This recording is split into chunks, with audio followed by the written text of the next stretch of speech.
خبر شامل کرتے ہیں میرپور آزاد کشمیر سے کھڑی شریف چیچیاں محکمہ برقیات کی ہڑتال، صدر پیرامیڈیکل سٹاف ضلع میرپور محبت خان مغل کی احتجاج میں شمولیت۔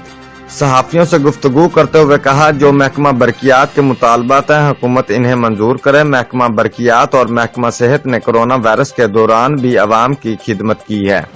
سابق امیدوار اسمبلی راجہ ظفر معروف بھی اس احتجاج میں شامل ہو گئے اور کہا کہ ملازمین کی تنخواہ بہت کم ہے، انہیں کوئی سہولیات میسر نہیں ہیں۔ 24 گھنٹے یہ اپنی جان جوکھم میں ڈال کر عوام کی خدمت کرتے ہیں۔ کھڑی شریف کے محکمہ برقیات کے تمام ملازمین اس موقع پر موجود تھے۔ ان کا کہنا تھا کہ ہمارے مطالبات تسلیم کیے جائیں اور انصاف کیا جائے۔